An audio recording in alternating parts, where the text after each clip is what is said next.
বিয়ে করা ছাড়াই বাচ্চার মা হয়ে যায় শ্রেয়া। তবে সে এটা জানে না যে তার বাচ্চার বাবাকে। তবে ৮ বছর পর কাজের সূত্রে পরিচয় হওয়া একটা ছেলের সাথে সম্পর্কে জড়িয়ে যায় সে। কিন্তু শ্রেয়া তো জানতই না এই ছেলেটাই হচ্ছে তার বাচ্চার আসল বাবা। তবে এটা কিভাবে সম্ভব? শ্রেয়া যখন মা হয়েছিল তখন তো সেই ছেলেটাকে চিনতই না। এমনই একটা সুন্দর ইমোশনাল গল্প নিয়ে বানানো হয়েছে আজকের মুভিটি।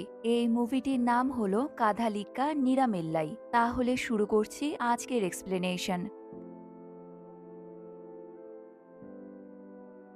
এই মুভির গল্পটা শুরু হয় ২০১৭ সালে। শ্রেয়া নামের একটা মেয়ে বলে এই পৃথিবীতে প্রায় ৮ বিলিয়ন মানুষ বাস করে। তাদের মধ্যে ইন্ডিয়াতেই থাকে ১৩৫ কোটি মানুষ। তাদের মধ্যে শুধু চেন্নাইতেই থাকে প্রায় ১ কোটি মানুষ।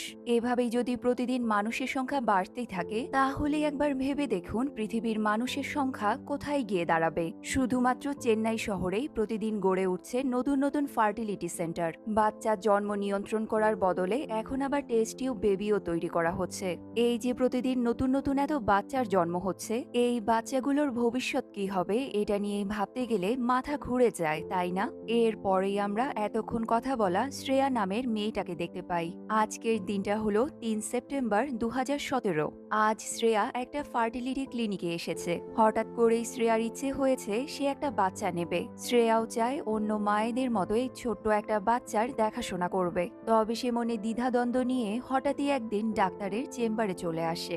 ডাক্তার শ্রেয়ার চেক আপ করে তাকে আইভিএফ এর কথা বলে। যেহেতু শ্রেয়া এখনো অবিবাহিত, তাই এখন সে শুধুমাত্র আইভিএফ এর মাধ্যমেই বাচ্চা নিতে পারবে। সেই ক্লিনিকে শ্রেয়ার আগে আরো ৪৮ জন আইভিএফ করাতে এসেছিল। তাদের সবারই শুধুমাত্র একটাই চিন্তা ছিল, যে করেই হোক তাদেরকে মা হতে হবে। সবার শেষে শ্রেয়ার নাম্বার এলে তাকে ওটিতে এনে শোয়ানো হয়। ডাক্তার এসে শ্রেয়াকে বলে, তুমি একদম চিন্তা করো না, আমরা শুধুমাত্র ছোট্ট একটা কাজ করব। অপারেশনের আগে আমরা তোমাকে এনেস্থেশিয়া দিয়ে অজ্ঞান করে দেব। দেখবে তুমি কিছুই বুঝতে পারবে না, তাই তুমি এত টেনশন করো না। তবে অপারেশনের সময় যতই কাছে এগিয়ে আসে শ্রেয়া তো টেনশনে ততই ছটফট করতে থাকে। এরপর ডাক্তার এসে তার মুখে মাস্ক পরিয়ে তাকে অজ্ঞান করে ফেলে। এখানেই সিন কাট হয়ে সময় চলে যায় ৬ মাস আগে। শ্রেয়া তার বাড়িতে বসে খাবার খেতে খেতে বাবার সাথে গল্প করছিল। তখনই শ্রেয়ার মা এসে তাকে জিজ্ঞেস করে, কারণকে শাড়ি কেনার কথা কেন বললি? কারণ হলো শ্রেয়ার বয়ফ্রেন্ড। শ্রেয়া আর কারণের সম্পর্কটা তার বাবা মা অনেক আগে থেকেই জানে। এখানেই শ্রেয়া তার মাকে জানায় গতদিন তার আর কারণের মধ্যে কি কি কথা হয়েছিল। গতকাল কারণ শ্রেয়াকে নিয়ে একটা শাড়ির দোকানে যায়, কিন্তু শ্রেয়া মন খারাপ করে কারণকে জিজ্ঞেস করে, আমাদের কি এখনই বিয়ে করাটা ঠিক হচ্ছে? কারণ তাকে বলে, তুমি এটা নিয়ে এত চিন্তা করছো কেন? আমরা তো এখন শুধুমাত্র রেজিস্ট্রি ম্যারেজই করছি। ইউএস এর ভিসার জন্য আমরা তো শুধুমাত্র এটা ফর্মালিটি করছি, তাই না? আর আমরা তো কোনো না কোনো সময় বিয়ে করবই। তাই তুমি এটা নিয়ে এত বেশি কেন চিন্তা করছো? তবে এই ব্যাপারটা তুমি তোমার মা বাবাকে নিজেই বোঝাবে, কারণ তোমার মা তো আমাকে খুব একটা পছন্দ করেন না। তাই আমি এ ব্যাপারে বলতে গেলে তোমার মা আমার উপরেই রাগারাগি করবেন। এবার শ্রেয়া তার মাকে বলে, মা, তোমাদের সময় থেকে আমাদের সময়টা এখন অনেক আলাদা। আমরা দুজনেই চাকরি করি, তাই আমরা ঠিক করেছি বিয়ের খরচটা আমরা দুজনেই অর্ধেক অর্ধেক ভাগাভাগি করে নেব। তাহলে বিয়ের খরচটা কারো উপরেই বোঝা হবে না। তবে কাল কারণ নিজেই আমাকে শাড়ি কিনে দিয়েছে, আর আমার কাছে আগে তো কোনো শাড়িও ছিল না, তাই সে আমাকে শাড়ি গিফট করেছে, তাতে কি ক্ষতি হয়েছে? শ্রেয়ার মা বলে, শাড়ি কেনার আগে শাড়ি পরা তো শেখ। তুই তো এখনো শাড়িটাও ভালো করে পরতে পারিস না। আর বিয়ের আগেই ওই ছেলেটার সাথে এত মেলামেশা আমার একদমই পছন্দ হচ্ছে না। শ্রেয়া তার মাকে বলে, আমাদের সম্পর্কটা ৪ বছরের পুরনো। আমি ৪ বছর আগে থেকেই তার সাথে দেখা করছি। এ কারণেই তো আমরা বিয়েটা করছি, তাই না? এই সামান্য ব্যাপার নিয়ে তুমি যে এত খিটখিট কেন করছো কে জানে। তবে শ্রেয়ার মা চুপ না থেকে এই ব্যাপারটা নিয়ে আরো অনেক কথা শোনাতে থাকে শ্রেয়াকে। এদিকে শ্রেয়া কারণকে বলেছিল, বিয়ের পরে কিন্তু আমরা বাচ্চা নিয়ে নেব, কারণ আমার পিসিওডি আছে। তাই বেশি দেরি করলে হরমোন ইমব্যালেন্সের কারণে আমার আর কোনোদিন মা হওয়াই হবে না। এটাই কিন্তু আমাকে বিয়ে করার শর্ত। শ্রেয়ার এমন কথা শুনে কারণও হাসতে হাসতে শ্রেয়ার কথায় রাজি হয়ে যায়। এরপরেই আমরা সিদ্ধার্থ নামের একজন আর্কিটেক্টকে দেখতে পাই। সিদ্ধার্থ ব্যাঙ্গালোরের একটা আর্কিটেকচারাল ফার্মে চাকরি করে। একদিন অফিসে এসে সিদ্ধার্থ তার বানানো একটা বিল্ডিং এর ডিজাইন তাদের ক্লায়েন্ট ক্লায়েন্টকে দেখাচ্ছিল। সিদ্ধার্থ চাইছিল সেই ক্লায়েন্টরা যেন তার নতুন বিল্ডিং বানানোর কাজে ইনভেস্ট করে, কিন্তু সেই ক্লায়েন্ট বলে সিদ্ধার্থের বানানো ডিজাইনটা তাদের খুব একটা পছন্দ হয়নি। এটা বলে সেই ক্লায়েন্টরা চলে যায়। এত বড় একজন ক্লায়েন্ট মিস হওয়ার কারণে সিদ্ধার্থের বস এবার সিদ্ধার্থের উপরে খুব রেগে যায়। বসের কাছ থেকে এত ঝাড়ি খেয়ে সিদ্ধার্থের মনটাই খারাপ হয়ে যায়। এরপরেই দেখা যায় সিদ্ধার্থের দুজন বন্ধু আছে। একজনের নাম সিদ্ধু, আরেকজনের নাম গৌরা। তাদের দুজনের মধ্যে সিদ্ধু বাচ্চাদের খুব পছন্দ করে, তবে সিদ্ধু গে হওয়ার কারণে সে তার নিজের বাচ্চার বাবা হতে পারছে না। অন্যদিকে গৌরা গে প্যারেন্টিং এর একেবারে বিরুদ্ধে। তাই যখনই সিদ্ধু বাচ্চাদের কথা বলে তখনই গৌরা তার সাথে খুব রাগারাগি করতে থাকে। গৌরার এত রাগারাগি দেখে সিদ্ধু তাকে বলে, তুই এত সামান্য একটা বিষয়ে এত রিয়েক্ট করিস কেন? সিদ্ধু সিদ্ধার্থের দিকে তাকিয়ে বলে, কিরে তুই চুপ করে আছিস কেন? ওকে কিছু বল। সিদ্ধার্থ গৌরাকে বলে, সিদ্ধু তো ঠিকই বলেছে, ও যদি বাচ্চার বাবা হতে যায় তাহলে তোর এত সমস্যা কোথায়? গৌরা এবার আরো রেগে গিয়ে সিদ্ধার্থকে বলে, কারণ একটা বাচ্চা লালন পালন করে বড় করার জন্য সবথেকে বেশি জরুরি হলো বাচ্চার মা। মা ছাড়া একটা বাচ্চাকে কেউই ঠিকমতো লালন পালন করতে পারবে না। এটা শুনে সিদ্ধু বলে, তাহলে আমি বাচ্চাটার মা হয়ে যাব? আসলে তোর সমস্যাটা কোথায় বলতো? আমি যে একজন গে এটা তুই মেনে নিতে পারছিস, কিন্তু আমি একটা বাচ্চাকে লালন পালন করব এটা কেন তুই মেনে নিতে পারছিস না? গৌরার আগে চিৎকার করে বলে, তুই এই ব্যাপারটা এখন বাদ দে তো, এইসব কালচার আমাদের দেশে চলে না। তুই অন্য দেশে গিয়ে যা ইচ্ছা তাই করিস, কিন্তু আমাদের ইন্ডিয়াতে এটা কেউই একসেপ্ট করবে না। সিদ্ধার্থ গৌরাকে শান্ত করে বলে, গৌরা যেটা বলছে সেটা কিন্তু একদম ভুল নয়। আমাদের দেশে গে প্যারেন্টিংটা কেউ মেনে নেবে না। তবে সিদ্ধু তুই যেটা বলছিস সেটাও ভুল নয়। তবে নতুন একটা বাচ্চা জন্ম দেওয়ার কি খুব প্রয়োজন আছে? এমনিতেই পৃথিবী মানুষের চাপে একেবারে অস্থির। এত মানুষ থাকার পরেও তুই কেন আরেকটা মানুষকে জন্ম দিতে চাস? এটা আমি কিছুতেই মেনে নিতে পারছি না। আমরা নিজেরাই তো পৃথিবীর বুকে এত বোঝা হয়ে আছি। তবে সিদ্ধু সিদ্ধার্থকে থামিয়ে দিয়ে বলে, তোরা যাই বলিস না কেন, আমি কিন্তু সিদ্ধান্ত নিয়েই ফেলেছি। আমি একটা বাচ্চার জন্ম দেব আর এটাই ফাইনাল।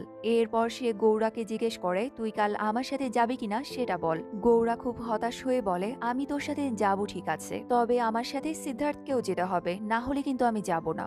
তখনই সিদ্ধার্থের বাবা এসে তাদের জিজ্ঞেস করে, কোথায় যাওয়ার কথা হচ্ছে তোমাদের? আমাকে বলো, আমিও একটু শুনি। সিদ্ধু তাকে জানায় সে কাল স্পার্ম ব্যাংকে গিয়ে তার স্পার্ম ফ্রিজ করবে, আর তার সাথে কাল স্পার্ম ব্যাংকে যাওয়ার জন্যই সে এতক্ষণ ধরে গৌরা আর সিদ্ধার্থকে রাজি করাচ্ছিল। সবশেষে গৌরা আর সিদ্ধার্থ সিদ্ধুর সাথে যাওয়ার জন্য রাজি হয়, আর তারা এটাও ঠিক করে তারা নিজেরাও তাদের স্পার্ম ফ্রিজ করবে। পরের দিন সিদ্ধু আর গৌরা ক্লিনিকে পৌঁছে যায়, তবে অনেকক্ষণ ওয়েট করার পরেও সিদ্ধার্থ এখনো পৌঁছায়নি। শেষ পর্যন্ত সিদ্ধার্থ এসে তার স্পার্ম জমা করে, তবে সে নিজের নাম গোপন করে ফর্মে তার নাম লেখে পিজান। আসলে সিদ্ধার্থ কাউকে জানতে দিতে চাইছিল না যে সে স্পার্ম ফ্রিজ করেছে।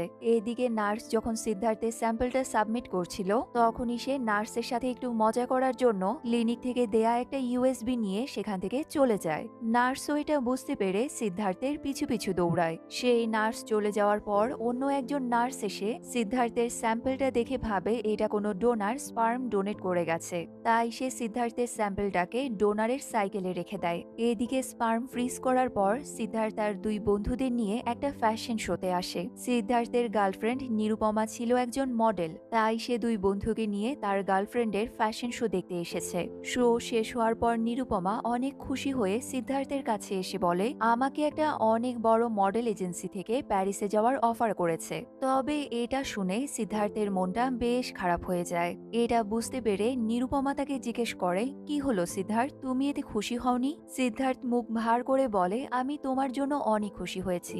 এটা তো তোমার জন্য অনেক বড় একটা সুযোগ। তোমার প্যারিস যাওয়া নিয়ে আমার কোনো সমস্যা নেই, তবে তুমি আমাদের এঙ্গেজমেন্ট নিয়ে একদম চিন্তা করো না। তুমি ফিরে আসার পরেই আমরা আমাদের এঙ্গেজমেন্ট করব। এরপর সিদ্ধু নিরুপমাকে বলে, তুমি জানো আজ সিদ্ধার্থ কি করেছে? নিরুপমা খুব এক্সাইটেড হয়ে সিদ্ধার্থকে জিজ্ঞেস করে, তুমি কি করেছো? সিদ্ধুই তাকে বলে দেয় আজ সিদ্ধার্থ নিজের স্পার্ম ফ্রিজ করিয়েছে। এটা শুনেই নিরুপমা বেশ অবাক হয়ে জিজ্ঞেস করে, তুমি না সবসময় বলো তুমি কোনো বাচ্চা চাও না, তাহলে হঠাৎ স্পার্ম কেন ফ্রিজ করালে? সিদ্ধার্থ বলে, আরে এটাকে বেশি পাত্তা দিও না তো, আমি তো এখনো বাচ্চা নেয়ার বিরুদ্ধে। আমি তো শুধুমাত্র সিদ্ধুর সাথে গিয়েছিলাম। সিদ্ধু যেহেতু স্পার্ম ফ্রিজ করাচ্ছে তাই আমিও ভাবলাম আমিও করাই, এতে তো কারো আর কোনো ক্ষতি হচ্ছে না। এরপর সিদ্ধু আর গৌরা সেখান থেকে চলে গেলে নিরুপমা সিদ্ধার্থকে একা একটা ঘরে এনে জিজ্ঞেস করে, সিদ্ধার্থ, আমি মাঝে মাঝে কেন জানি তোমাকে বুঝতে পারি না। আমি তো বুঝতেই পারছি না তোমাকে বিয়ে করার পর আমরা কিভাবে সংসার করব। তবে সিদ্ধার্থ নিরুপমাকে শান্ত করে বলে, তুমি এইমাত্র এত বড় একটা মডেলিং এর সুযোগ পেয়েছো, তাই তোমার উচিত এখন সম্পূর্ণ মনোযোগ তোমার কাজের প্রতি দেয়া। সেটা না করে তুমি এই বিয়ে, বাচ্চা এসব নিয়ে কেন চিন্তা করছো? তবে নিরুপমা খুব গম্ভীর হয়ে বলে, তুমি কি ভুলে গেছো আর মাত্র 15 দিন পরেই আমাদের এঙ্গেজমেন্ট, আর তুমি কিনা বলছো আমি বিয়ে নিয়ে কোনো চিন্তাই করব না। সিদ্ধার্থ বলে, তুমি তো জানোই আমি কোনোদিনই বিয়ে করতে চাইনি। বিয়েই হলো মানুষের জীবনের ধ্বংসের কারণ। তুমি কি দেখেছো বিয়ে করে কেউ কোনোদিন ভালো থাকতে পেরেছে? কিন্তু আমি তোমার কথা শুনে এঙ্গেজমেন্ট করতে রাজি হয়েছি। তুমি তো আগে থেকেই জানো আমার তো বিয়ে করার কোনো ইচ্ছেই ছিল না। যাক, এসব কথা এখন বাদ দাও তো। তুমি এখন শুধুমাত্র তোমার প্যারিসের শো এর প্রতি মনোযোগ দাও। তবে নিরুপমা আবার জিজ্ঞেস করে, আমার কথা শুনে রাজি হয়েছো মানে? তুমি কি নিজের মন থেকে এই বিয়েটা করতে চাও না? তাহলে তুমি চাওটা কি সেটা আমাকে আজ ফাইনালি জানিয়ে দাও। সিদ্ধার্থ বলে, আমি যে কি চাই সেটা আমি নিজেও বুঝতে পারছি না। তবে আমি ঠিক করেছি আমি আমার জবটা ছেড়ে দেব। অনেক হয়েছে এসব জব, প্রতিদিন বসের থেকে বকা খাওয়া, এসব আর আমার ভালোই লাগছে না। জবটার কারণেই আমি অনেক মেন্টাল স্ট্রেসের মধ্যে আছি। নিরুপমা বলে, তাহলে জবটা ছেড়ে দাও। আমি তো কাজ করছি, তুমি যতদিন নতুন জব না পাবে ততদিন আমি ঠিক চালিয়ে নিতে পারবো। তবে সিদ্ধার্থ বলে, আরে আমি তোমার কাছ থেকে কোনো টাকা নেব না। নিরুপমা বলে, কেন? আমার কাছ থেকে টাকা নিলে কি তোমার ইগোতে লাগবে? আসলে তোমরা সব পুরুষ মানুষেরাই একই রকম। বউ বা গার্লফ্রেন্ডের কাছ থেকে টাকা নিতে ছেলেদের মেল ইগোতে হার্ট হয়, তাই না? তবে আমি তোমাকে বাকিদের থেকে অনেক আলাদা ভেবেছিলাম সিদ্ধার্থ। এটা শুনে সিদ্ধার্থ বলে, আচ্ছা বাবা, ঠিক আছে, তুমি বলো তুমি কি চাও। তুমি যেটা চাও আমি সেটাই করব। নিরুপমা বলে, আমি চাই প্যারিসের অ্যাসাইনমেন্ট শেষ করে আসার পরেই আমরা যত তাড়াতাড়ি সম্ভব একটা চার্চে গিয়ে বিয়ে করে ফেলবো। সিদ্ধার্থ বলে, আচ্ছা ঠিক আছে, তুমি প্যারিস থেকে ফেরার পরেই আমরা বিয়ে করব। এমনিতেও বিয়ে করাটা আমার কাছে একটা ফর্মালিটি মাত্র। বিয়ে করা বা না করা এটা আমার কাছে কোনো ম্যাটারই করে না। তবে এই কথা শুনে নিরুপমা আবারও প্রচন্ড রেগে যায়। সে রাগে সিদ্ধার্থকে বলে, তুমি বিয়ের কথা বললে এমনটা কেন করো? বিয়েটা যেন তোমার কাছে একটা ছেলে খেলা। আর আজ তুমি আমাকে না জানিয়ে তোমার বন্ধুদের সাথে গিয়ে স্পার্মও ফ্রিজ করিয়েছো। কিন্তু আমি যখন বাচ্চার কথা বলি তখন সেটা তুমি হেসেই উড়িয়ে দাও। সিদ্ধার্থ বলে, আরে এটাকে তুমি এত সিরিয়াসলি কেন নিচ্ছ? আমি তো আগেই বলেছি সিদ্ধুকে মরালি সাপোর্ট করার জন্য এটা করেছি। তুমি তো প্রথম থেকেই জানো বাচ্চা কাচ্চা আমি একদম পছন্দ করি না। এভাবেই কথা কাটাকাটি করতে করতে সিদ্ধার্থ আর নিরুপমার মধ্যে খুব ঝগড়া হয়। নিরুপমা প্রচন্ড রেগে গিয়ে সিদ্ধার্থকে সেখানে রেখে একা বেরিয়ে যায়। এইদিকে সবকিছু শুনে সিদ্ধু সিদ্ধার্থকে বলে, তুই যাই বলিস না কেন, এখন নিরুপমার সাথে ঝগড়া করাটা তোর একদম ঠিক হয়নি। যতই হোক আর কয়েকদিন পরেই তোদের এঙ্গেজমেন্ট। তখনই সিদ্ধার্থের বাবা এসে তাকে জিজ্ঞেস করে, তোমরা এঙ্গেজমেন্টের প্রোগ্রামটা ফার্ম হাউসে কেন রেখেছো? ভালো একটা হোটেল ভাড়া করলেও তো পারতে। সিদ্ধার্থ রেগে গিয়ে বলে, আমার হাতে থাকলে আমি কবরস্থানেও এঙ্গেজমেন্ট করতে পারতাম। এরপর সে গেস্ট লিস্ট চেক করে বলে, তুমি আমার বসকে কেন ইনভাইট করেছো? সিদ্ধার্থের বাবা বলে, আরে বসকে ইনভাইট না করলে ব্যাপারটা কেমন দেখাবে? সিদ্ধার্থ বলে, কোনো খারাপ দেখাবে না, কারণ আমি ঠিক করেছি আমি চাকরিটাই ছেড়ে দেব। আমার নতুন প্রজেক্টের জন্য আমি একজন ইনভেস্টারও খুঁজে পেয়েছি, আর ভেবেছি এই বাড়িটাকে ব্যাংকের কাছে বন্ধক রাখবো। সিদ্ধার্থের বাবা বলে, তুই যাই করিস না কেন একবার নিরুপমাকে জিজ্ঞাসা করে করিস। তোদের ব্যাপারে আমি কোনো কথা বলবো না। এটা শুনে সিদ্ধার্থ আরো ক্ষেপে গিয়ে বলে, কেন? নিরুপমাকে কেন জিজ্ঞেস করব? আমার বাড়ি আমি বন্ধক দেব, এতে নিরুপমাকে জিজ্ঞেস করার কি আছে? সিদ্ধার্থের বাবা বলে, কারণ কিছুদিন পরেই তোদের বিয়ে হচ্ছে, আর বিয়ের পরে নিরুপমা তোর স্ত্রী হবে, তখনই বাড়িটা তোর সাথে সাথে নিরুপমারও হবে। তাই যাই করবি ওকে জিজ্ঞেস করে করিস। সিদ্ধার্থ বলে, আমি বিয়ে করছি না, এঙ্গেজমেন্ট করছি, তাই তোমরা বারবার আমাকে বিয়ে করছি বলে বিরক্ত করো না। এদিকে দেখা যায় শ্রেয়া আর কারণ কোর্টে এসে রেজিস্ট্রি ম্যারেজ করেছে। তারা দুজন ও তাদের দুই পরিবারও এতে অনেক খুশি। এরপর একদিন শ্রেয়া বাড়িতে বসে তার প্রজেক্ট নিয়ে কাজ করছিল। তখনই কারণ তাকে কল করে জানায় তাদের ভিসার প্রসেসিং হয়ে গেছে, তাই বিয়ের পরেই আমরা ইউএসএ শিফট করতে পারবো। খবরটা শুনে শ্রেয়াও বেশ খুশি হয়। কারণ শ্রেয়াকে বলে, আমি তোমাকে এত ভালো খবর দিলাম, চলো দুজনে মিলে আমরা বাইরে গিয়ে আজ সেলিব্রেট করি। তবে শ্রেয়া বলে, আজ আমার অনেক কাজ বাকি আছে, আমার কাজ শেষ হওয়ার পরেই আমরা সেলিব্রেট করব। এদিকে সিদ্ধার্থ আর নিরুপমার এঙ্গেজমেন্টের দিনও চলে আসে। সিদ্ধার্থ খুব সুন্দর করে এঙ্গেজমেন্ট পার্টিটা সাজিয়েছে। তবে নিরুপমার আসতে দেরি হচ্ছে দেখে সে বারবার নিরুপমাকে কল করতে থাকে, কিন্তু নিরুপমা তার কল রিসিভ করছে না। এবার সিদ্ধার্থ বেশ টেনশনে পড়ে যায়। সে ভাবছে নিরুপমা আসতে এত দেরি করছে কেন। সিদ্ধার্থকে টেনশনে দেখে সিদ্ধু এসে বলে, আরে তুই এত চিন্তা করিস না, হয়তো সে কোনো কাজে আটকে গেছে, কাজ শেষ হয়ে গেলেই নিরুপমা চলে আসবে। এদিকে সেদিন রাতে শ্রেয়া কারণকে সারপ্রাইজ দেওয়ার জন্য না বলেই তার ফ্ল্যাটে চলে আসে, কিন্তু বেডরুমের দরজা খুলতেই সে দেখে কারণ তো তখন অন্য মেয়ের সাথে ছিল। এটা দেখেই শ্রেয়ার মাথায় যেন একেবারে আকাশ ভেঙে পড়ে। সে যেন নিজের চোখকেই বিশ্বাস করতে পারছিল না। শ্রেয়া আর কিছুই না বলে দরজাটা লাগিয়ে বাইরে চলে আসে। এদিকে কারণ শ্রেয়াকে ডাকতে ডাকতে ঘরের বাইরে বেরিয়ে আসে। নিজের চোখে এসব দেখার পরেও কারণ শ্রেয়াকে বলে, শ্রেয়া তুমি যেটা ভাবছো সেরকম কিছুই না, মেয়েটা আমাদের বিয়ের ইভেন্ট ম্যানেজমেন্টের কথা বলতেই এখানে এসেছিল, আর আমি ড্রিঙ্ক করেছিলাম তাই নেশার ঘোরে এসব করে ফেলেছি। তবে শ্রেয়া প্রচন্ড রেগে গিয়ে একটা ড্রিঙ্কসের বোতল কারণের দিকে ছুঁড়ে মারে। কারণ নিচে ঝুঁকে যেতেই ড্রিঙ্কসের বোতলটা দেয়ালে লেগে ভেঙে যায়। এদিকে সিদ্ধার্থ দেখে অপেক্ষা করতে করতে তার এঙ্গেজমেন্টে আসা সব গেস্টরা ঘুমিয়ে পড়েছে। অনেক রাত হয়ে যাওয়ায় বেশিরভাগ মানুষই পার্টি ছেড়ে চলে যায়। সিদ্ধার্থ বারবার নিরুপমার ফোনে কল করতেই থাকে। তখনই নিরুপমার মা বাবা সেখানে আসে। নিরুপমার মা সিদ্ধার্থকে বলে, নিরুপমা আসবে না, সে তোমার সাথে এঙ্গেজমেন্ট করতে না করে দিয়েছে। আমরা তাকে অনেক বোঝানোর চেষ্টা করেছি, কিন্তু নিরুপমাকে কিছুতেই রাজি করানো যায়নি। এরপর নিরুপমার বাবা সিদ্ধার্থকে নিরুপমার লেখা একটা চিঠি দেখায়। চিঠিটা খুলে সিদ্ধার্থ দেখে নিরুপমা লিখেছে, সিদ্ধার্থ আমি সেদিন ভেবেছিলাম তুমি আমাদের বাচ্চার জন্য রাজি হয়ে যাবে, কিন্তু তোমার কথা শুনে আমি বুঝে গেছি আমাদের দুজনের চিন্তাভাবনা খুবই আলাদা। জীবনে একসাথে চলতে গেলে সবসময় শুধুমাত্র ভালোবাসাটাই যথেষ্ট নয়, তাই আমরা একজন আরেকজনকে ভালোবাসলেও একসাথে কখনোই ভালো থাকতে পারবো না। আমি আমার পথটা বেছে নিয়েছি, আর আশা করব তুমিও আমার ডিসিশনটা বুঝতে পারবে। তুমি আমাকে ছাড়া ভালো থাকো, আর আমিও তোমাকে ছাড়া ভালো থাকার চেষ্টা করব। তাদের এতদিনের সম্পর্কটা ভেঙে যাওয়ায় সিদ্ধার্থ খুব কষ্ট পায়। এদিকে কারণের আসল রূপটা জানতে পেরে শ্রেয়া তো প্রায় পাগলের মতো হয়ে গেছে। শ্রেয়া নিজেই এবার ড্রিঙ্ক করতে করতে তার বোনকে বলে, আমাদের 4 বছরের সম্পর্ক ছিল, কিন্তু এরপরেও কারণ আমার সাথে এটা কিভাবে করতে পারলো। তবে শ্রেয়ার বোন বলে, যা হয়েছে ভালোই হয়েছে, যদি বিয়ের পর এটা জানতে পারতে তাহলে কি হতো বলতো।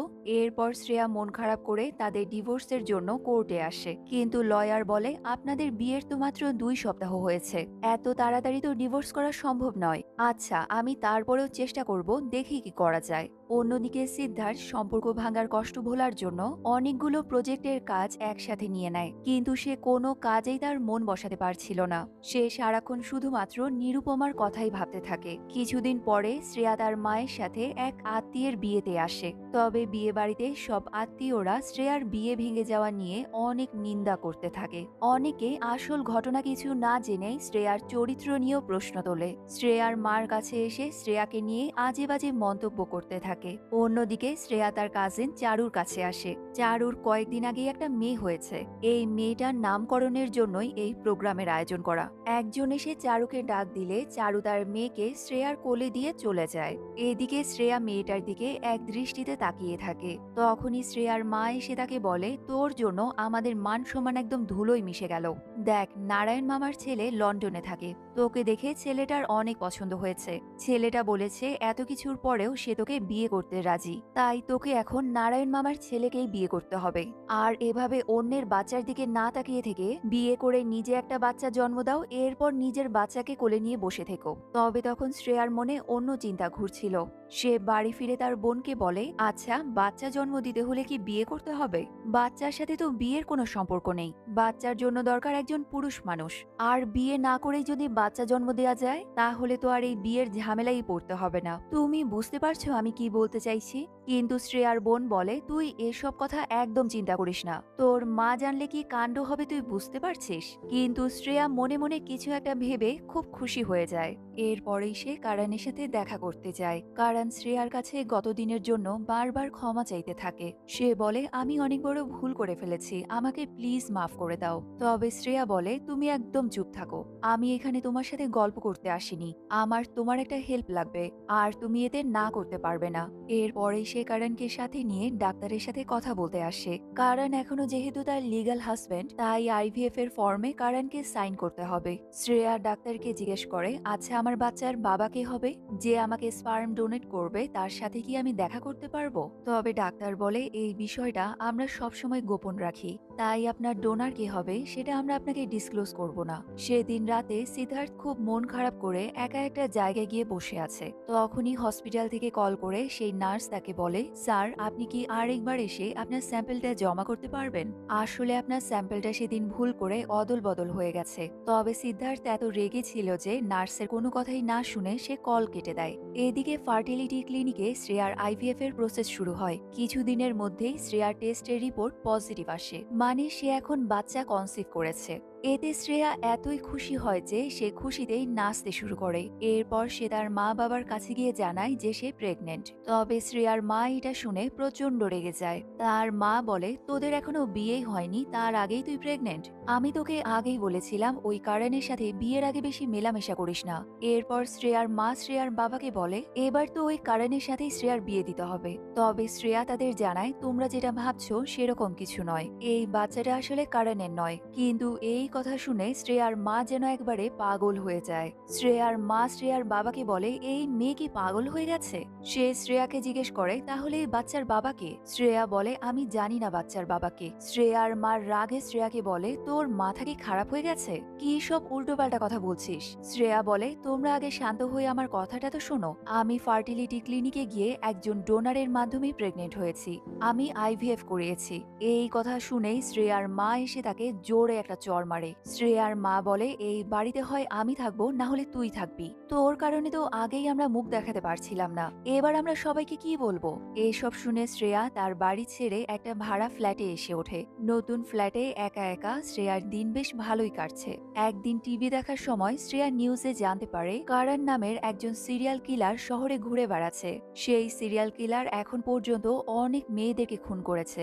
গোয়েন্দারা জানতে পেরেছে সেই সিরিয়াল কিলার একটা স্পার্ম ব্যাংকে গিয়ে তার স্পার্ম ডোনেট করেছে। তাকে একটা ফার্টিলিটি ক্লিনিক থেকে বের হতে দেখা গেছে।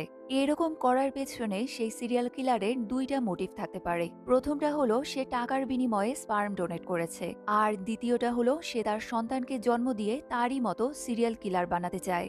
এদিকে এই নিউজ দেখে শ্রেয়া তো একেবারে ভয় পেয়ে যায়। পরের দিনই সে তার ডাক্তারের কাছে গিয়ে তার স্পার্ম ডোনারের পরিচয় জানতে চায়, কিন্তু ডাক্তার বলে, আমি তো আগেই বলেছি ডোনারের পরিচয় সবসময় গোপন রাখা হয়, আমি তোমাকে তার ইনফরমেশন দিতে পারবো না। আর তুমি এটা নিয়ে এত চিন্তা করছো কেন? তুমি এখন 4 মাসের প্রেগনেন্ট, তোমার উচিত এসব আজে বাজে চিন্তা বাদ দিয়ে তোমার বাচ্চার প্রতি খেয়াল রাখা। শ্রেয়া আবার জিজ্ঞেস করে, আমার বাচ্চার বাবা যদি একজন সিরিয়াল কিলার হয় তখন আমি কি করব? মাত্র 5,000 টাকার জন্য যদি কেউ স্পার্ম ডোনেট করতে পারে তাহলে সেই মানুষটা কেমন হবে আমি তো সেটাই চিন্তা করছি।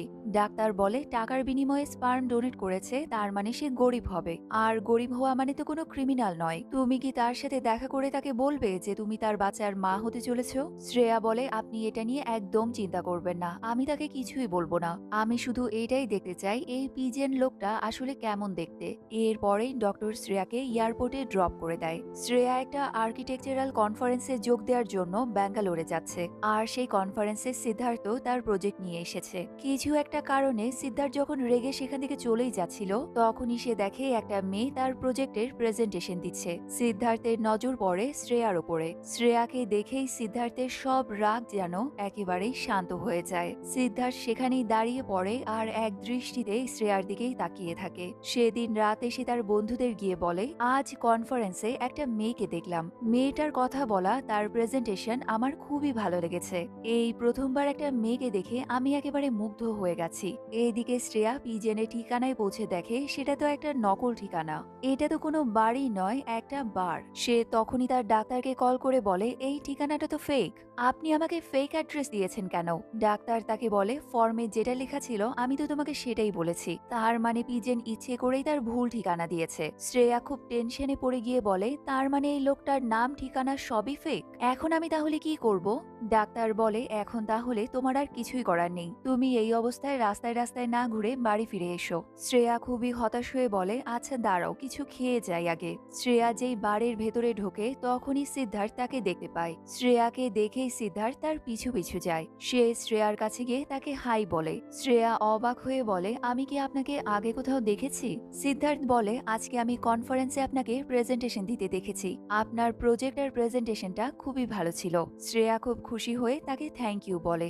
এরপর তারা নিজের নিজের নাম বলে একজন আরেকজনের সাথে হ্যান্ডশেক করে। এরপর সিদ্ধার্থ বলে, আমি আমার ফ্রেন্ডদের সাথে এখানে এসেছি, তুমি চাইলে আমাদের সাথে জয়েন করতে পারো। তবে শ্রেয়া বলে, কিছুক্ষণ পরেই আমার ফ্লাইট ধরতে হবে। সিদ্ধার্থ জিজ্ঞেস করে, তুমি কি কোথাও যাচ্ছ? শ্রেয়া বলে, আমি আসলে এখানে থাকি না, আমি থাকি চেন্নাইয়ে, এখন চেন্নাইয়েরই ফ্লাইট ধরতে যাব। তাই সিদ্ধার্থ শ্রেয়াকে বাই বলে আবারও তার ফ্রেন্ডদের কাছে যায়, কিন্তু সে অন্য কিছুতে তার মন বসাতেই পারছিল না। সিদ্ধার্থ মনে মনে শুধুমাত্র শ্রেয়ার কথাই ভাবছিল। কিছুক্ষণ পরেই দেখা যায় শ্রেয়া সিদ্ধার্থের কাছে এসেছে। সে বলে, আমার ফ্লাইটটা ডিলে হয়ে গেছে, তাই ভাবলাম বাকি সময়টা তোমার সাথেই গল্প করি। এরপর শ্রেয়া চেয়ারে বসতে বসতে বলে, আমার না খুব খিদে পেয়েছে, তুমি বলো তো এই রেস্টুরেন্টের কোন খাবারটা ভালো হবে? সিদ্ধার্থ বলে, এখানে খাবার জন্য ভালো কিছু পাওয়া যায় না, তুমি চাইলে আমার বাড়িতে আসতে পারো। এটা শুনে সিদ্ধু বলে, সিদ্ধার্থের বাবা কিন্তু খুব ভালো রান্না করে, তুমি কিন্তু চাইলে আজ সিদ্ধার্থের বাড়িতেই ডিনার করতে পারো। এরপর তারা সবাই মিলে সিদ্ধার্থের বাড়ির উদ্দেশ্যে বেরিয়ে পড়ে। কিছুক্ষণ রাস্তায় ঘোরাঘুরি করার পর সিদ্ধার্থ শ্রেয়াকে তার বাড়িতে নিয়ে আসে। এরপর তারা সবাই মিলে কিছুক্ষণ গেমস খেলে। সিদ্ধার্থ সবার সামনে শ্রেয়ার প্রেজেন্টেশনের অনেক প্রশংসাও করে। এরপর সে শ্রেয়াকে তার কয়েকটা প্রজেক্টের আইডিয়া দেখায়। সব দেখে শ্রেয়া বলে, বাহ, তোমার আইডিয়াগুলো তো খুব ভালো, তুমিও কি আমার মতো একজন আর্কিটেক্ট? সিদ্ধার্থ বলে, আমি স্ট্রাকচারাল ডিপার্টমেন্টে কাজ করি। শ্রেয়া জিজ্ঞেস করে, তোমার এই প্রজেক্টগুলো কি কোনো ইনভেস্টরকে দেখিয়েছো? কিন্তু এই কথা শুনে সিদ্ধার্থ আর কিছুই বলতে পারে না। সিদ্ধার্থের মুখ দেখেই শ্রেয়া বুঝতে পারে নিশ্চয়ই ইনভেস্টররা সিদ্ধার্থের এই প্রজেক্টগুলোকে রিজেক্ট করে দিয়েছে। তখনই সিদ্ধার্থের বাবা সবাইকে খেতে ডাকে। গল্প করতে করতে শ্রেয়া জানতে পারে সিদ্ধার্থের মা ছোটবেলায় মারা গেছে। এটা শুনে শ্রেয়া সিদ্ধার্থের বাবাকে জিজ্ঞেস করে, আপনি তাহলে সিদ্ধার্থকে একাই ছোট থেকে বড় করেছেন? সিঙ্গেল প্যারেন্টিং কি আপনার জন্য খুব কঠিন ছিল? সিদ্ধার্থের বাবা বলে, আসলে সিঙ্গেল প্যারেন্টিং শুধু নয়, প্যারেন্টিং জিনিসটাই খুব কঠিন। একটা সন্তানের জন্ম দেওয়ার পরেই সবসময় মাথায় শুধু একটাই চিন্তা ঘুরতে থাকে, আমি আমার বাচ্চাকে ঠিকমতো দেখভাল করতে পারছি কিনা, আমার বাচ্চার কোনো দিকে কোনো অসুবিধা হচ্ছে কিনা, এই রকম চিন্তা সবসময় মাথায় ঘুরতে থাকে। এই যে সিদ্ধার্থ এখন এত বড় হয়ে গেছে, কিন্তু এখনো আমি তার জন্য চিন্তা করি। সিদ্ধার্থের বাড়ি ফিরতে একটু দেরি হলেই আমার চিন্তা হয় সে রাস্তায় কোনো সমস্যায় পড়লো কিনা। আসলে একবার বাবা মা হয়ে গেলে এটা সারা জীবন চলতেই থাকে। এরপর খাওয়া দাওয়া শেষ হয়ে গেলে সিদ্ধার্থ শ্রেয়াকে নিয়ে বারান্দায় আসে। সে বলে, এই বাড়িটা বাবা আমার মার জন্য বানিয়েছিল, আমার মা যেভাবে বাড়িটা সাজিয়েছিল এখনো সবকিছু ঠিক সেইভাবেই আছে। বাবা আসলে মাকে খুব ভালোবাসতো, তাই সে মায়ের স্মৃতিগুলো এখনো খুব যত্ন করে রেখেছে। সিদ্ধার্থের কথা শুনে শ্রেয়া জিজ্ঞেস করে, তুমি তোমার মাকে খুব মিস করো তাই না? সিদ্ধার্থ বলে, আসলে মিস করি না, আমার বাবাই মার অভাবটা পূরণ করে দিয়েছে। এরপর সিদ্ধার্থ শ্রেয়াকে জিজ্ঞেস করে, তুমি কি সিঙ্গেল? শ্রেয়া বলে, আমি এখন একাই থাকি। এরপর সে সিদ্ধার্থকেও একই প্রশ্ন জিজ্ঞেস করলে সিদ্ধার্থ বলে, আমিও এখন সিঙ্গেল, আসলে আমি যাকে ভালোবাসতাম সে এঙ্গেজমেন্টের দিনই আমাকে ছেড়ে চলে গেছে। এই কথা শুনে শ্রেয়াও হাসতে থাকে। সে বলে, আমার বয়ফ্রেন্ডের সাথে আমার রেজিস্ট্রি বিয়েও হয়ে গিয়েছিল, কিন্তু সে আমাকে অন্য একটা মেয়ের জন্য চিট করেছে, তাই আমি এখন একাই থাকি। তবে তোমার গার্লফ্রেন্ড কেন পালিয়ে গেল? সিদ্ধার্থ বলে, আসলে আমার গার্লফ্রেন্ডের সাথে আমার ঝগড়া হয়েছিল, তাও আবার বাচ্চা নিয়ে। আমার গার্লফ্রেন্ড চাইছিল সে বিয়ের পরে পরেই একটা বাচ্চা নেবে, কিন্তু আমি বাচ্চা কাচ্চা একদমই পছন্দ করি না, তাই সে আমাকে ছেড়ে চলে গেছে। আমি বুঝতে পারি না বিয়ে করলেই কেন বাচ্চা নিতে হবে। এসব শুনে শ্রেয়া বুঝতে পারে তার থেকে সিদ্ধার্থের চিন্তা ভাবনা কতটা আলাদা। তাই শ্রেয়া আর কথা না বাড়িয়ে এয়ারপোর্টে যাওয়ার জন্য সিদ্ধার্থকে একটা ক্যাব বুক করতে বলে। সিদ্ধার্থ বলে, ক্যাব লাগবে কেন, আমি তোমাকে আমার গাড়ি দিয়ে ড্রপ করে দিচ্ছি। এরপরেই সিদ্ধার্থ শ্রেয়াকে এয়ারপোর্টে ড্রপ করে দেয়। শ্রেয়া ফ্লাইট ধরে আবার চেন্নাইয়ে ফিরে আসে। এর কিছু মাস পরেই শ্রেয়ার একটা ছেলে হয়। এরপরেই দেখতে দেখতে 8 বছর পার হয়ে যায়। শ্রেয়া চেন্নাইয়ের একটা আর্কিটেকচারাল ফার্মে ফার্মে সিনিয়র আর্কিটেক্ট হিসেবে চাকরি করছে। আর শ্রেয়ার ছেলে পার্থিব এখন ক্লাস 1-এ পড়ে। তার বন্ধুরা তাকে বাবার কথা জিজ্ঞেস করলে পার্থিব সবাইকে বলেছে তার বাবা আর্মিতে চাকরি করত আর সে পাকিস্তানে গিয়ে একটা যুদ্ধে মারা গেছে। তবে পার্থিব কাউকে কিছু বুঝতে না দিলেও বাবা না থাকার কারণে সে মনে মনে অনেক কষ্ট পায়।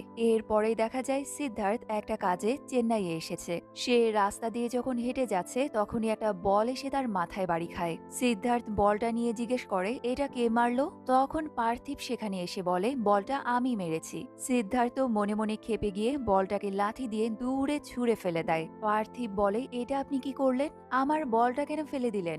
এখন আপনাকে আমাকে একটা নতুন বল কিনে দিতে হবে। সিদ্ধার্থ বলে আগে আমাকে সরি বলো, তাহলেই আমি তোমাকে বল কিনে দেব। কিন্তু পার্থিব ততক্ষণে রেগে গেছে আর সে সিদ্ধার্থকে সরি বলে না।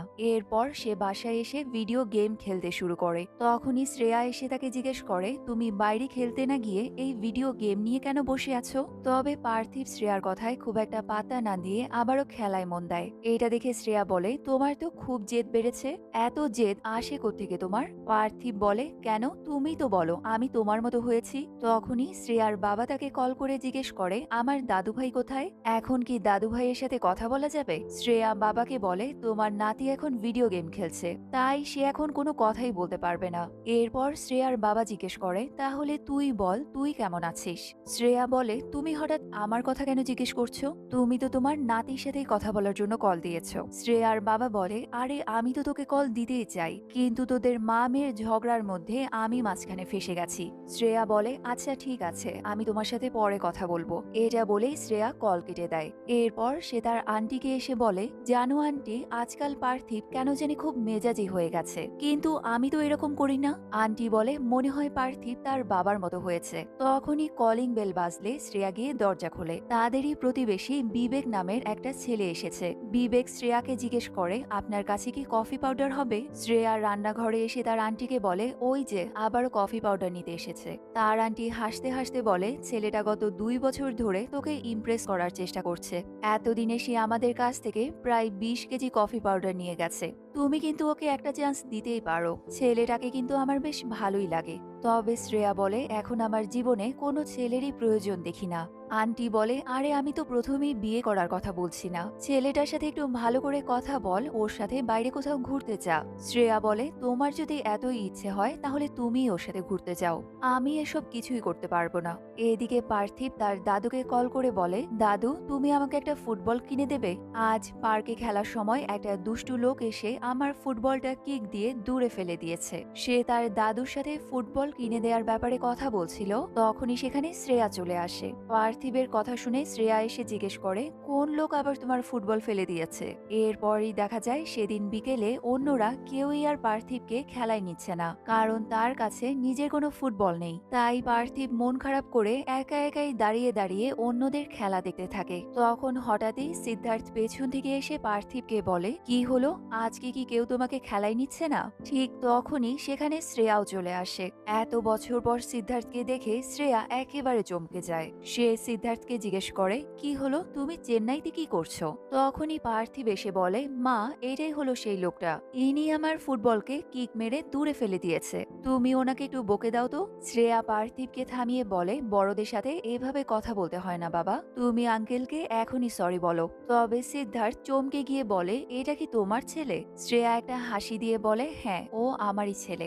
এরপর সিদ্ধার্থ পার্থিবকে হ্যালো বলে, তবে পার্থিব তার কথার কোনো উত্তর না দিয়ে সেখান থেকে দৌড়ে চলে যায়। পার্থিবের এমন ব্যবহারে শ্রেয়া তো অনেক লজ্জায় পড়ে যায়। তাই সে পার্থিবের ব্যবহারের জন্য সিদ্ধার্থকে সরি বলে। সে বলে আজকাল পার্থিব কেন যেন খুব খিটখিটে মেজাজের হয়ে গেছে। সিদ্ধার্থ বলে তার রাগ হওয়ার পেছনে নিশ্চয়ই কোনো কারণ আছে, বাচ্চারা তো আর এমনি এমনি রাগ করে না। আসলে আমি গতকাল তার বলটা কিক করে ফেলে দিয়েছি, এই কারণেই অন্য বাচ্চারাও তাকে খেলায় নিচ্ছে না, তাই সে আমার উপরে খুব রেগে আছে। শ্রেয়া বলে তাই সে আজকে আমাকে সাথে নিয়ে এসেছে আপনাকে ধমক দেওয়ার জন্য। যাই হোক, আপনি এখানে কি করছেন? সিদ্ধার্থ বলে, একটা প্রজেক্টের কাজে গতকালকেই এখানে এসেছি। এই প্রজেক্টটার জন্য ৩-৪ মাস আমাকে এখানেই থাকতে হবে। পরের দিন সিদ্ধার্থ অফিসে এসে দেখে শ্রেয়াও তো এই অফিসেই চাকরি করে। অফিসের কাজ শেষ হয়ে গেলে সেদিন তারা দুজন বাইরে ঘুরতে আসে। শ্রেয়া বলে, তাহলে এখন তো তুমি আমার কম্পিটিটর। সিদ্ধার্থ হাসতে হাসতে বলে, এমন কিছুই না, কারণ প্রজেক্টটা তো আমিই পাবো। শ্রেয়া বলে, প্রজেক্টটা কে পায় সেটা তো দেখাই যাবে। সিদ্ধার্থ বলে, প্রজেক্টের কম্পিটিশনের জন্য আবার আমাদের ফ্রেন্ডশিপটা নষ্ট হয়ে যাবে না তো? শ্রেয়া অবাক হয়ে বলে, আমরা কি ফ্রেন্ড? এটা তো আমি জানতামই না, কারণ ৮ বছরের মধ্যে আমাদের মাত্র দুবারই দেখা হয়েছে। সিদ্ধার্থ বলে, কখনো কখনো একবার দেখা হওয়াতেই দুজন মানুষের মধ্যে কানেকশন তৈরি হয়ে যায়। তখনই সিদ্ধার্থের বস কল করলে সে কলটা রিসিভ করে পাশেই সরে যায়। বস জিজ্ঞেস করে, আজ মিটিং কেমন হলো? সিদ্ধার্থ উত্তর দেয়, আজকের মিটিংটা ভালোই ছিল। বস বলে, আমি খবর নিয়ে দেখেছি আমাদের সবথেকে বড় কম্পিটিটর স্কাইলাইন আর্কিটেক্ট কোম্পানিও এই প্রজেক্টটা পাওয়ার জন্য একেবারে উঠে পড়ে লেগেছে। সিদ্ধার্থেরও মনে পড়ে যায় এই স্কাইলাইন আর্কিটেক্ট কোম্পানিতে শ্রেয়াও কাজ করে। এরপর বসের কল রেখে সিদ্ধার্থ আবারও শ্রেয়ার কাছে ফিরে যায়। পরের দিন শ্রেয়া পার্থিবের স্কুলে টিচারের সাথে দেখা করতে এসেছে, কারণ পার্থিব তারই ক্লাসমেট কুনাল নামের একটা ছেলের সাথে মারামারি করেছে। শ্রেয়া টিচারকে বলে, স্যার, পার্থিব তো খুবই শান্ত একটা ছেলে, সে তো কখনোই কোনো বাচ্চার সাথে মারামারি করতে যায় না, নিশ্চয়ই অন্য বাচ্চারাই তাকে ইনস্টিগেট করেছে। তবে টিচার বলে, ম্যাডাম, কোনো বাবা মাই নিজের বাচ্চাদের দোষ দেখতে চায় না। আমরা অনেকদিন ধরেই খেয়াল করছি পার্থিব হঠাৎ করে কেমন যেন অস্বাভাবিক আচরণ করছে, নিশ্চয়ই কিছু একটা তাকে খুব ডিস্টার্ব করছে। আপনি আগে তার সাথে কথা বলে বোঝার চেষ্টা করুন তার কোথায় সমস্যা হচ্ছে। সেদিন রাতে শ্রেয়া পার্থিবের কাছে এসে বলে, তোমার হঠাৎ করে কি হয়েছে পার্থিব? তুমি এখন কেন জানি হঠাৎ করে খুব রেগে যাচ্ছ। তোমাকে কি বদার করছে আমাকে বলো, আমি কথা দিচ্ছি আমি তোমাকে বকবো না। তখন পার্থিব তার মাকে বলে, আমার বাবা কোথায় মা? আমার বাবা আমাদের সাথে কেন থাকে না? আমার বাবা নেই, তাই স্কুলে প্রায়ই কুনাল আমাকে নিয়ে অনেক মজা করে। আজও সে আমার বাবাকে নিয়ে মজা করছিল, তাই আমি ওকে মেরেছি। সবাই আমাকে বলে আমি নাকি টেস্ট টিউব বেবি। তুমি বলো না মা, বাকিদের মতো আমার বাবা কেন আমাদের সাথে থাকে না? পার্থিবের এমন কথা শুনে শ্রেয়া তো একেবারে চুপ হয়ে যায়, কারণ এই প্রশ্নের উত্তর তো তার কাছে নেই। তাই সে বানিয়ে বানিয়ে পার্থিবকে গল্প বলতে থাকে। শ্রেয়া বলে, তুমি কি জানো টেস্ট টিউব বেবি কাকে বলে? টেস্ট টিউব বেবি হলো তারাই যারা খুব স্পেশাল হয়। তোমার মধ্যে একটা স্পেশাল পাওয়ার আছে, ঠিক সুপারম্যানের মতো। তুমি কি খেয়াল করেছো সুপারম্যানেরও কোনো বাবা নেই? সুপারম্যানও তোমার মতোই টেস্ট টিউব থেকে এসেছে। এটা শুনে পার্থিব বলে, কিন্তু সুপারম্যানের কাছে তো অনেক পাওয়ার আছে, তাহলে আমার পাওয়ার কোথায় গেল? শ্রেয়া বলে, এখন তো তুমি অনেক ছোট, তাই তোমার পাওয়ার এখনো আসেনি। তুমি যখন সুপারম্যানের মতো বড় হয়ে যাবে তখন তোমার পাওয়ারও চলে আসবে। এখন তুমি চুপচাপ ঘুমিয়ে পড়ো, কালকে সকালে তো তাড়াতাড়ি উঠতে হবে, তাই না? পার্থিব ঘুমিয়ে পড়লে শ্রেয়া তার আন্টিকে নিয়ে ছাদে আসে। হঠাৎই শ্রেয়া খেয়াল করে পাশের বিল্ডিং এ সিদ্ধার্থকে দেখা যাচ্ছে, তার মানে সিদ্ধার্থ এখন তার প্রতিবেশী। এটা দেখে আন্টি মজা করে বলে, তুই না বলেছিলি কোনো ছেলেরই নাকি তোর প্রয়োজন নেই? শ্রেয়া বলে, আরে না না, তেমন কিছু নয়, আমি যখন ব্যাঙ্গালোরে গিয়েছিলাম তখনই ওই ছেলেটার সাথে দেখা হয়েছিল। পরের দিন সিদ্ধার্থ লিফটে ওঠার সময় দেখে পার্থিব আগে থেকেই লিফটে আছে। তবে সিদ্ধার্থকে দেখেই পার্থিব লিফটের সবগুলো বোতাম টিপে দেয়, যাতে সে সিদ্ধার্থকে ইরিটেট করতে পারে। সিদ্ধার্থ তো এটা বুঝতে পারে, তবে সে পার্থিবকে কিছুই না বলে চুপচাপ দাঁড়িয়ে থাকে। লিফট থেকে বেরিয়ে সিদ্ধার্থ পার্থিবকে জিজ্ঞেস করে, কি এবার খুশি হয়েছে তো? পার্থিব বলে, না, এখনো খুশি হয়নি। এটা বলেই দুজন দুজনের রাস্তায় চলে যায়। বিকেল বেলা শ্রেয়া বাড়িতে ফিরে আসার পর পার্থিবকে খুঁজতে থাকে, কিন্তু সে বাড়ির কোথাও পার্থিবকে খুঁজেই পাচ্ছে না। শ্রেয়া আন্টিকে জিজ্ঞেস করলে আন্টি বলে, নিশ্চয়ই সে বাইরে কোথাও খেলতে গেছে।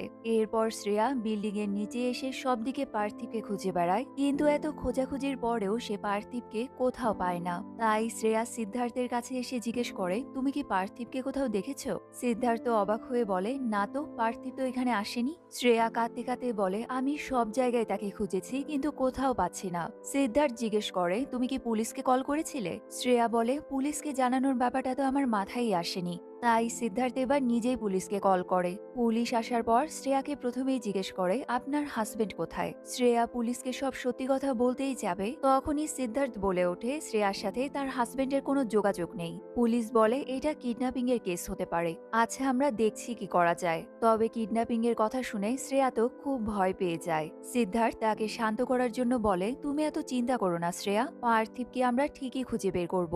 তবে শ্রেয়া তখন কি করবে কিছুই বুঝতে না পেরে একা একা পার্কের বেঞ্চে বসে কান্না করতে থাকে। কিছুক্ষণ পরেই সিদ্ধার্থ পার্থিবকে কোলে নিয়ে শ্রেয়ার কাছে আসে। পার্থিবকে দেখে শ্রেয়া কান্না করতে করতে তাকে জড়িয়ে ধরে। শ্রেয়া বলে তুমি কোথায় চলে গিয়েছিলে, তোমাকে না করেছি না, আমাকে না বলে তুমি কোথাও যাবে না। সিদ্ধার্থ বলে ও একা একাই রেল স্টেশনে গিয়েছিল।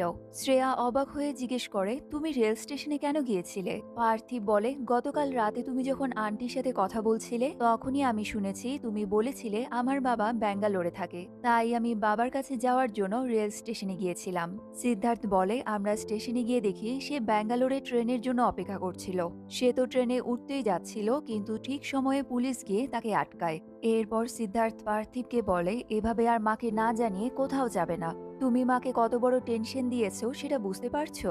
পার্থিব মাথা নেড়ে সিদ্ধার্থের কথা মেনে নেয়। পরের দিন সিদ্ধার্থ পার্থিবকে তার পছন্দের ফুটবল কিনে দেয়। তবে ফুটবল পাওয়ার পরেও পার্থিবের খুব মন খারাপ, কারণ বড়রা কেউই তাকে খেলায় নিচ্ছে না।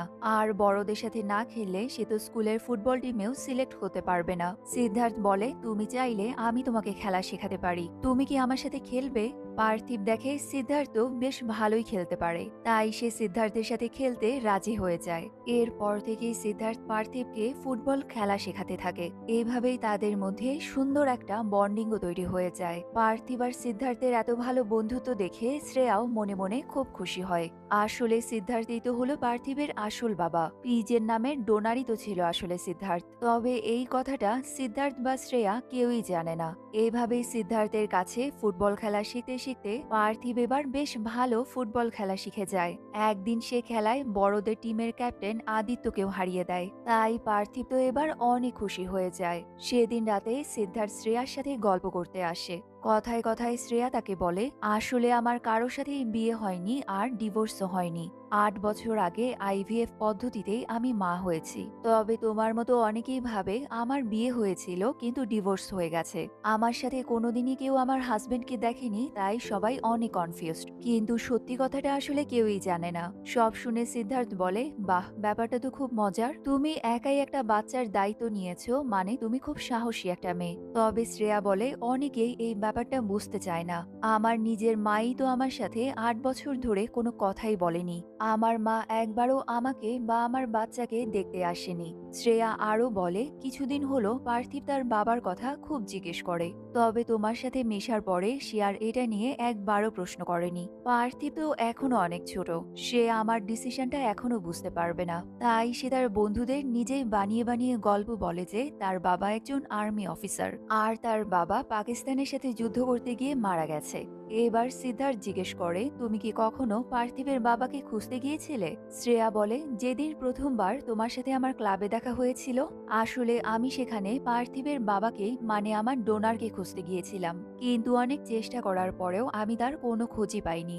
যাই হোক, পার্থিব তো তোমার সাথে মিশতে পেরে অনেক খুশি, তাই আমার ছেলের সাথে এত ভালোভাবে মেশার জন্য তোমাকে অনেক ধন্যবাদ। পরের দিন শ্রেয়া অফিসের কাজের জন্য ব্যাঙ্গালোরে যাওয়ার জন্য রেডি হয়েছে, কিন্তু সে আন্টির রুমে এসে দেখে আন্টির তো প্রচন্ড জ্বর। শ্রেয়া আন্টিকে বলে তোমাকে এমন অবস্থায় রেখে আমি যেতে পারবো না। তবে আন্টি বলে আরে না না, আজ তোমার জন্য এত ইম্পর্টেন্ট একটা দিন, তুমি আমার কথা চিন্তা করো না, এখনই অফিসে যাও। এরপর আন্টি সিদ্ধার্থকে ডেকে এনে বলে সিদ্ধার্থ তুমি শ্রেয়াকে নিয়ে অফিসে যাও তো। সিদ্ধার্থ শ্রেয়াকে বলে আমি তো আমার গাড়ি নিয়ে যাচ্ছি, তুমিও আমার সাথে চলো। তবে শ্রেয়া বলে আন্টি আজ এত অসুস্থ, আমি পার্থিবকে একা রেখে কিভাবে যাব। সিদ্ধার্থ বলে তাহলে পার্থিবকেও সাথে নিয়ে চলো। এরপরেই সিদ্ধার্থ শ্রেয়া আর পার্থিবকে নিয়ে ড্রাইভ করে ব্যাঙ্গালোরে চলে আসে। সে তাদের দুজনকে তার বাড়িতে নিয়ে আসে। সেখানে পার্থিব সিদ্ধার্থের বাবার সাথে অনেক মজা করে আর তার সাথে ফুটবলও খেলে। সিদ্ধার্থ এসে পার্থিবকে বলে এই দাদাজিও কিন্তু খুব ভালো ফুটবল খেলতে পারে। পার্থিব দাদাজিকে বলে, তাই নাকি? তুমি জানো সিদ্ধার্থী আমাকে স্কুলের ফুটবল টিমে চান্স পাইয়ে দিতে হেল্প করেছে। তবে শ্রেয়া পার্থিবকে বলে, পার্থিব তোমাকে কতবার না করেছি না বড়দের নাম ধরে ডাকবে না। দাদাজি পার্থিবকে বলে, তুমি জানো সিদ্ধার্থ কিন্তু অনেক ভালো ফুটবল খেলতে পারে, তবে তার পায়ে ইনজুরি হওয়ার কারণে সে আর খেলাটা কন্টিনিউ করতে পারেনি। এটা শুনে শ্রেয়া বলে, তার মানে আপনাদের রক্তেই ফুটবল খেলা আছে। কেন জানি না পার্থিবেরও ফুটবল খেলার প্রতি অনেক নেশা, কিন্তু আমি আবার এসব খেলা টেলা নিয়ে খুব একটা বুঝি না। তখনই বাড়ির কলিং বেল বেজে উঠলে সিদ্ধার্থ গিয়ে দরজা খোলে। সে দেখে গৌরা তার সাথে করে নিরুপমাকে নিয়ে এসেছে। এত বছর পর নিরুপমাকে দেখে সিদ্ধার্থ একেবারেই চমকে যায়। এরপর সবাই একসাথে খাবার খেতে বসে। নিরুপমা সিদ্ধার্থের বাবাকে বলে, আপনার রান্নাটা তো আগের মতোই আছে আঙ্কেল। এটা শুনে শ্রেয়া নিরুপমাকে জিজ্ঞেস করে, তুমি কি আঙ্কেলদের আগে থেকেই চেনো? নিরুপমা বলে, হ্যাঁ চিনি তো। তবে সিদ্ধার্থ তার কথা কেটে দিয়ে বলে, নিরুপমা তুমি হঠাৎ এখানে এলে কেন? আমি তো শুনেছিলাম তুমি মুম্বাইতে থাকো। নিরুপমা বলে, আমি মুম্বাইতে থাকতাম ঠিকই, তবে আমি এখন আবারও ব্যাঙ্গালোরে শিফট করেছি। আমি বুঝতে পারছি এভাবে হঠাৎ করে এসে তোমাকে খুব বিব্রত করে ফেলেছি। গৌড়ার সাথে হঠাৎ করে রাস্তায় দেখা হয়ে গেল, আর সেই আমাকে এখানে নিয়ে এসেছে। তবে আমার তোমাকে আগেই বলে আসাটা উচিত ছিল। সিদ্ধার্থ বলে, আরে না, এটা কোনো ব্যাপার না, তবে এত বছর পর তোমাকে দেখে একটু সারপ্রাইজড হয়ে গেছে আর কি। এরপর সিদ্ধার্থ গৌড়াকে আলাদা ডেকে নিয়ে গিয়ে তাকে খুব বকা দেয়। সিদ্ধার্থ বলে, তুই এভাবে হুট করে নিরুপমাকে কেন বাড়িতে নিয়ে এলি? গৌড়া বলে, আসলে আমি এটা বুঝতে পারিনি। আমার সাথে দেখা হওয়ার পর সে বলল সে তোকে অনেক মিস করে, তাই আমি ভাবলাম সেও সিঙ্গেল আর তুইও এখনো সিঙ্গেল, তাই তোরা দুজন যদি আবারও আগের মতো হয়ে যাস তাহলে আর কি ক্ষতি হবে, এটা ভেবেই তো আমি ওকে বাড়িতে নিয়ে এসেছি। তখনই সেখানে নিরুপমাও চলে আসে। গৌড়া চলে গেলে নিরুপমা এসে সিদ্ধার্থকে জিজ্ঞেস করে, এই শ্রেয়াটাকে? সিদ্ধার্থ বলে, চেন্নাইয়ে ওরা আমার প্রতিবেশী ছিল, আর এখন আমরা দুজন একই প্রজেক্ট নিয়ে কাজ করছি, তাই ওকে আমার সাথে করে ব্যাঙ্গালোরে নিয়ে এসেছি। নিরুপমা বলে, আমিও একটা কাজের জন্য চেন্নাইয়ে যাচ্ছি, আমিও যদি তোমার সাথে যাই তাহলে কি তুমি মাইন্ড করবে? সিদ্ধার্থ আর কিছুই বলতে না পেরে বলে, না না, মাইন্ড করব কেন, তুমিও আমাদের সাথেই চলো। এরপর যাওয়ার সময় সিদ্ধার্থের বাবা পার্থিবকে একটা ফুটবল জার্সি উপহার দেয়, আর পার্থিবকে বলে, তোমার স্কুলের ছুটি হলেই তুমি এখানে চলে আসবে, ঠিক আছে? এরপর তারা সবাই মিলে চেন্নাই চলে আসে। একদিন নিরুপমা হঠাৎ করে সিদ্ধার্থকে পেছন থেকে এসে জড়িয়ে ধরে, তবে তখনই শ্রেয়া সিদ্ধার্থের ফ্ল্যাটে চলে আসে আর সে এটা দেখে ফেলে। নিরুপমা সিদ্ধার্থকে জড়িয়ে ধরেছে এটা দেখে শ্রেয়ার মনে মনে খুব খারাপ লাগে, তবে সে সাথে সাথেই আবারও ফ্ল্যাটের দরজা লাগিয়ে বাইরে চলে আসে। এদিকে নিরুপমা সিদ্ধার্থকে বলে, আমি সবসময় তোমাকে ভালোবেসেছি সিদ্ধার্থ, তোমার থেকে দূরে গিয়ে আমি বুঝতে পেরেছি ভালোবাসা কি জিনিস, তাই আমি তোমার কাছে আরেকটা সুযোগ চাইছি। এতগুলো বছর আমি শুধুমাত্র তোমার একটা ফোনের জন্যই অপেক্ষা করেছিলাম। সেদিন গৌড়ার কাছে শুনলাম তুমি এখনো বিয়ে করনি, তাই আর আমি নিজেকে আটকাতে না পেরে তোমার কাছে ছুটে এসেছি। এবার তুমি ভেবে বলো আমাকে আরেকটা সুযোগ দেবে কিনা? তবে সিদ্ধার্থ তার কথার কোনো উত্তর না দিয়ে বাথরুমে চলে যায়। কিছুক্ষণ পর পার্থিব এসে চিৎকার করে বলতে থাকে, সিদ্ধার্থ তুমি জানো আমি ফুটবল টিমে সিলেক্ট হয়ে গেছি। এটা শুনে সিদ্ধার্থ বাথরুমের বাইরে এলে তারা দুজনে মিলে অনেক ডান্স করে। পার্থিব বলে, কালকে আমার জন্মদিন, তোমাকে কিন্তু আমার জন্মদিনে পার্টিতে আসতেই হবে। সিদ্ধার্থ বলে, অবশ্যই আসবো, তোমার জন্মদিন কি আমি মিস করতে পারি? সেদিন অফিসে যাওয়ার পর সিদ্ধার্থ দেখে শ্রেয়া তার সাথে কোনো কথাই বলছে না। শ্রেয়া কেমন যেন তাকে খুব এড়িয়ে চলছে, তাই সে এসে শ্রেয়াকে জিজ্ঞেস করে, তুমি কি কোনো কারণে আমার উপরে রেগে আছো? শ্রেয়া বলে, তোমার উপরে রাগ কেন করব, প্রজেক্টটা নিয়েই একটু টেনশনে আছি, আর শুনেছি পার্থিব তোমাকে তার বার্থডেতে ইনভাইট করেছে, তুমি যদি আসো তাহলে তোমার গার্লফ্রেন্ডকেও সাথে নিয়ে এসো। আসলে নিরুপমা আর সিদ্ধার্থকে একসাথে দেখে শ্রেয়ার খুব খারাপ লেগেছে। এবার সিদ্ধার্থ বলে, ও আমার গার্লফ্রেন্ড না, এক্স গার্লফ্রেন্ড। শ্রেয়া বলে, যে মেয়েটা তোমাকে ছেড়ে চলে গিয়েছিল এটা কি সেই মেয়ে? সিদ্ধার্থ বলে, হ্যাঁ। সেদিন বিকেলে সিদ্ধার্থ পার্থিবকে নিয়ে ফুটবল প্র্যাকটিস করছে, আর নিরুপমা পাশেই বসে থেকে এক দৃষ্টিতেই সিদ্ধার্থের দিকেই তাকিয়ে আছে। কিছুক্ষণ পর শ্রেয়া এসে সিদ্ধার্থকে বলে, তোমার কারণেই পার্থিব স্কুলের ফুটবল টিমে চান্স পেয়েছে, তাই তোমাকে অনেক ধন্যবাদ। তবে সিদ্ধার্থ বলে, আসলে আমার কারণে নয়, পার্থিব তার নিজের ট্যালেন্টের কারণেই সিলেক্ট হয়েছে। সেদিন রাতেই নিরুপমা এসে সিদ্ধার্থকে বলে, আমি জবে থেকে এসেছি তুমি একবারও আমার সাথে ভালো করে কথাই বলনি, তুমি আমাকে সত্যি করে বলো তো তুমি কি শ্রেয়াকে পছন্দ করো? এমন প্রশ্ন শুনে সিদ্ধার্থ তার কোনো উত্তরই দিতে পারে না। নিরুপমা বলতে থাকে, আগে তো তুমি বিয়ের কথা শুনলেই পালিয়ে যেতে। তুমি তো বাচ্চা কাচ্চা একেবারেই সহ্য করতে পারতে না, কিন্তু তুমি যেভাবে শ্রেয়ার সাথে কথা বলো আর শ্রেয়ার বাচ্চার সাথে যেভাবে মেলামেশা করো, এসব দেখে তো আমি একেবারে অবাক হয়ে যাচ্ছি। তোমাকে দেখে মনে হচ্ছে তুমি আর আগের সেই সিদ্ধার্থ নেই। তুমি এখন আগের থেকে পুরোপুরি বদলে গেছো। যেই সিদ্ধার্থকে আমি চিনতাম সেটা তো তুমি নও। তোমাকে দেখলেই বোঝা যায় তুমি শ্রেয়াকে ভালোবাসো। তুমি নিজে সেটা না বুঝতে পারলেও তোমার হাবভাব দেখে সবাই বুঝতে পারবে। নিরুপমা আরো বলে, আমি কাল চলে যাচ্ছি সিদ্ধার্থ, তুমি তোমার লাইফ নিয়ে অনেক খুশি থাকো। এরপরেই দেখা যায় সিদ্ধার্থের বস সিদ্ধার্থকে কল করেছে। বস বলে, প্রজেক্টে আমরা পেয়ে গেছি সিদ্ধার্থ, এখন এই প্রজেক্টটাকে তুমি লিড করবে। তবে সিদ্ধার্থ খুব অবাক হয়ে জিজ্ঞেস করে, প্রজেক্টটা আমরা পেয়েছি মানে? বস বলে, সেই প্রজেক্টের সিনিয়র ভিপি হলো আমার ক্লোজ ফ্রেন্ড। আমি তার কাছ থেকে আমাদের কম্পিটিটরের সব কোডগুলো আনিয়েছি। তোমাকে এখনই আমি কোডগুলো পাঠিয়ে দিচ্ছি। কোডগুলো দেখে তুমি সেটাকে আমাদের মতো ঠিক করে সাবমিট করে দেবে। এরপরেই দেখবে প্রজেক্টটা আমরাই পেয়েছি। তবে এটা শুনে সিদ্ধার্থ তার বসের কথার কোনো উত্তর দেয় না। এরপরেই সে আয়রন ম্যানের মতো ড্রেস আপ করে পার্থিবের বার্থডেতে চলে আসে।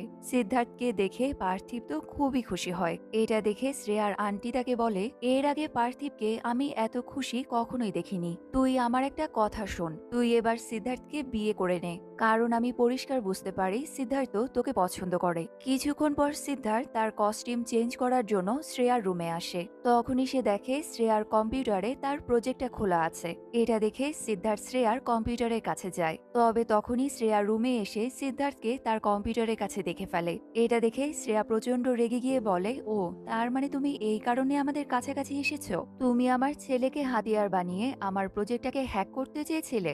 সিদ্ধার্থ তাকে বারবার বলার চেষ্টা করে, তুমি ভুল ভাবছো আমাকে শ্রেয়া। তবে শ্রেয়া সিদ্ধার্থের কোনো কথাই না শুনে তাদের বাসা থেকে বের হয়ে যেতে বলে। এর পরের দিন শ্রেয়া অফিসে গিয়ে জানতে পারে সেই প্রজেক্টটা তাদের কোম্পানি পেয়েছে, আর তাদের কম্পিটিটর মানে সিদ্ধার্থের কোম্পানি প্রজেক্টটাকে উইথড্র করে নিয়েছে। এদিকে দেখা যায় সিদ্ধার্থ তার চাকরিটাও ছেড়ে দেয়। এদিকে শ্রেয়া সব ঘটনা জানতে পেরে তার ব্যবহারের জন্য মনে মনে খুব গিল্টি ফিল করছিল। সেদিন বাড়ি ফিরে শ্রেয়া দেখে আজকেও পার্থিব না বলেই কোথায় যেন চলে গেছে। পার্থিবকে কোথাও খুঁজে না পেয়ে শ্রেয়া পুলিশকে কল করে। এদিকে শ্রেয়ার মা সব ঘটনা জানতে পেরে তার এতদিনের রাগ ভুলে গিয়ে শ্রেয়ার কাছে চলে আসে। কিছুক্ষণ পর আন্টি সিদ্ধার্থকে কল করে জানতে পারে পার্থিব তো সিদ্ধার্থের বাসায় আছে। এরপর সিদ্ধার্থ আবারও পার্থিবকে তার মায়ের কাছে নিয়ে আসে। শ্রেয়া সিদ্ধার্থকে তার সেদিনের ব্যবহারের জন্য সরি বলে। তবে সিদ্ধার্থ বলে, তোমাকে তো আমার থ্যাংক ইউ বলা উচিত, তোমার জন্যই শেষ পর্যন্ত আমি আমার চাকরিটা ছাড়তে পেরেছি। আমি তো কয়েক বছর আগে থেকেই চাকরিটা ছেড়ে দিতে চেয়েছিলাম, কিন্তু কোনো একটা কারণে ঠিক সাহস করতে পারছিলাম না। তবে তোমার সাথে দেখা হওয়ার পরেই আমি বুঝতে পারলাম আসলে মানুষের মন যেটা চায় সেটা সাহস করে ফেলা উচিত। এরপর শ্রেয়া জিজ্ঞেস করে, তাহলে এবার তুমি কি করবে? সিদ্ধার্থ বলে, আমার অনেক দিনের স্বপ্ন আমি নিজের একটা আর্কিটেকচারাল ফার্ম খুলবো। এবার ভাবছি আমার সেই স্বপ্নটাকেই পূরণ করি। এরপরেই সিদ্ধার্থ শ্রেয়াকে তার মনের কথাটা জানিয়ে দেয়। সে শ্রেয়াকে সুন্দর করে প্রপোজ করে, আর শ্রেয়াও সিদ্ধার্থের প্রপোজালে রাজি হয়ে যায়। এরপরেই তারা দুজন সিদ্ধুর গিয়ে বিয়েতে আসে। বিয়ের প্রোগ্রাম শেষ হলে সব বন্ধুরা মিলে তাদের সেই স্পার্ম ফ্রিজ করার ব্যাপারটা নিয়ে আলোচনা করছিল। তবে সিদ্ধার্থ শ্রেয়াকে এটা বলে না যে সেও ওই একই ক্লিনিকে গিয়ে তার স্পার্ম ফ্রিজ করিয়েছিল।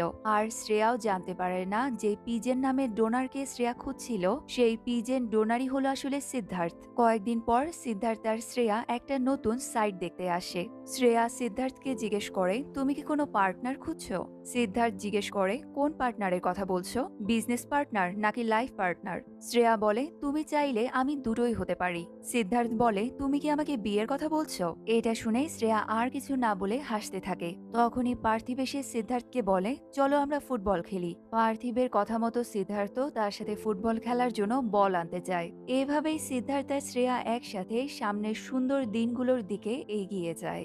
আর এটা দেখিয়ে এই মুভিটা এখানেই শেষ করা হয়। তো বন্ধুরা, এই মুভিটির কাহিনী এবং আমার এক্সপ্লেনেশনটি আপনাদের কেমন লাগলো সেটা অবশ্যই আমাকে কমেন্ট করে কিন্তু জানাতে ভুলবেন না। ভিডিওটি সম্পূর্ণ ধৈর্য ধরে দেখার জন্য আপনাদের সবাইকে অনেক অনেক ধন্যবাদ।